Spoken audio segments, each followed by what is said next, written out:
All right, joining us now is Monsignor Roger Landry, National Director of the Pontifical Mission Societies in the United States. Monsignor Landry, thank you so much for joining us. First, the cause of Fulton Sheen has been closely watched by many Catholics in America. How does it feel that the Vatican has cleared the way for beatification? It's the answer to a lot of prayers that we've had, especially in this 250th anniversary of the birth of our country, that we would be able to celebrate the faith of a Catholic being lifted to the altars, but not just a Catholic, but a Catholic who really loved our country, who worked so much to bring people together in our country through his pioneering work on radio and on television, through his books, through his preaching, through his travels, and then to bring the whole world together through American Catholic generosity through his 16 years as the National Director of the Society of the Propagation of the Faith in the U.S. It's just extraordinary news, and we're grateful for one Illinoisan Catholic, Pope Leo XIV, for opening the door for the beatification of his fellow Illinois native to become one of the first American priests to be lifted to the altar after Father Michael McGivney and Blessed Stanley Rother.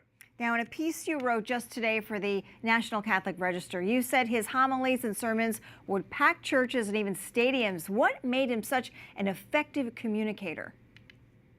A few things. First, he understood people and he understood the issues that they were thinking about. Second, he really knew Jesus Christ and shared Jesus's desire for them to come to live the truth.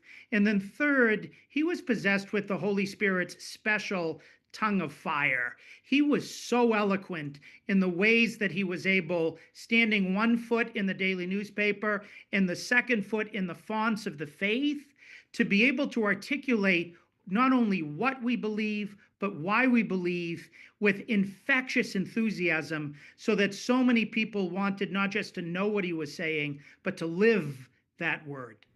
In recent years, Fulton Sheen has been rediscovered, interestingly, by a new generation on YouTube. So what do you think makes him so attractive to these young Catholics? I think he symbolizes what they're hoping their bishops and their priests always show: the type of confidence, unabashed faith in the gospel, so that they'll use whatever new means of communication we have to propose it and defend it against anybody who wants to challenge it. Fulton J Sheen gives all Catholics today, not just yesterday, confidence in the truth of our faith, that we will put him on toe-to-toe, tete-a-tete with anybody, and that we're going to come out on the winning side. So Fulton J Sheen continues to do that, and thanks be to God, he has inspired guys like Bishop Robert Barron, Father Mike Schmitz, and so many others to follow his game plan and use whatever technology God provides as a pulpit for us to share the most important news ever. All right, Monsignor, thank you so much for joining us. We appreciate you. We celebrate, Tara. Thanks a lot.